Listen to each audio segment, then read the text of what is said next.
Psychology క్లాసుల్లో ఒక class చెప్తారు. సైకాలజీ క్లాసుల్లో చెప్పే ఒక క్లాస్ ఏంటంటే, ఒకరోజు ఒక కూతురు ఏడుస్తూ ఇంటికి వచ్చిందంట, అమ్మగారింటికి వచ్చి వాళ్ళ నాన్నతో అందంట, డాడీ నన్ను చాలా కట్నమిచ్చి చాలా ప్రేమించి ఈ సంబంధం చేసావు. మా ఆయన చాలా మంచోడు, అంత బాగానే ఉంది, కానీ మా అత్తగారు ఉంది కదా చాలా చండాలపది. మా మామగారు ఒకళ్ళు లేడేమో, ఇంట్లోనే ఉంటుంది అలాగా, ఒక్కడే కొడుకేమో, ఈయన ఆఫీస్కి వెళ్ళిన తర్వాత నా మీద పడుతుంది, నన్ను చాలా ఇబ్బంది పెడుతుంది, భరించలేకపోతున్నాను, ఏం చేస్తానో తెలీదు, మా అత్తగారిని మాత్రం చంపేయాలి. అప్పుడు తండ్రి అన్నాడట, సరే అమ్మా ఫిక్స్ అయిపోయావా చంపేద్దామని అన్నాడట. అవును డాడీ ఫిక్స్ అయిపోయాను చంపేద్దామని, ఇంకా బతకడానికి లేదు, నువ్వు ఏం చేస్తావు చెయ్యి, దాన్ని చంపే, దానికి ఏమన్నా నాకు సలహా చెప్పు. ఆ తండ్రి అన్నాడు, సరే పని చెయ్యి, నేను నీకు ఒక పాయిజన్ ఇస్తాను, స్లో పాయిజన్ ఇది, దీన్ని రోజు మీ అత్తగారికి భోజనంలో పెడుతూ ఉండు, టిఫిన్లో పెడుతూ ఉండు, మధ్యాహ్నం అన్నంలో కూడా పెడుతూ ఉండు, రాత్రికి పాలల్లో కూడా కల్పిస్తూ ఉండు, ఒక చుక్క మాత్రమే ఇవ్వాలి, చావడం వెంటనే చచ్చిపోదు, ఎందుకంటే మన మీద డౌట్ రాకూడదు. అలాగని మీ అత్తగారికి నీకు గొడవలు ఉన్నాయని కూడా ఎవరికి అనిపించకూడదు.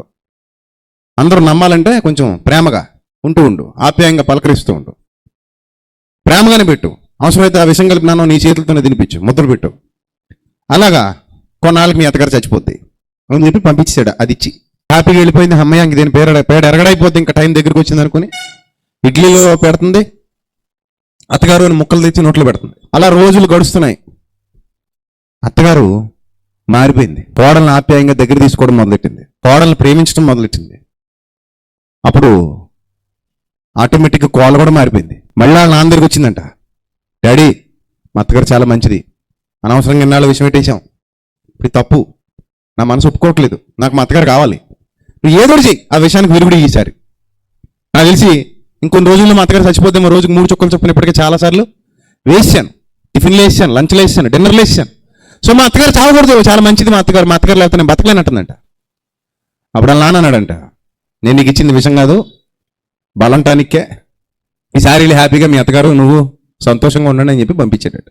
ఈ విషయం మీకు ఎందుకు చెప్తున్నానంటే, ఒక మనిషిని మనం మనవశం చేసుకోవాలంటే దేంతో సాధ్యం? ప్రేమతోనే సాధ్యం. ద్వేషంతోనో పగతోనో ఎవరిని మనం సాధించలేము. అదే మనం కొంచెం ప్రేమ చూపిస్తే అవతల వాళ్ళు కూడా అదే విధంగా రియాక్ట్ అయ్యి మనకు కూడా ఏం చూపిస్తారు? ప్రేమ చూపిస్తారు. కొడితే కొడతాడు, తిడితే తిడతాడు. అదే ప్రేమను పంచితే తిరిగి మరలా అదే ప్రేమను మనకు కూడా పంచుతాడు. సో అందుకే ప్రేమ ద్వారా సాధించేది శాశ్వతంగా ఉంటుంది, కత్తుల ద్వారా కర్రల ద్వారా సాధించేది శాశ్వతంగా ఉండదు. దానివల్ల ఇరుపక్షాల నష్టం ఉంటుంది. నువ్వు కొడితే అవతలుడు కొట్టించుకుంటాడు అనుకోకు, వాడు కూడా ఒకటి కొడతాడు.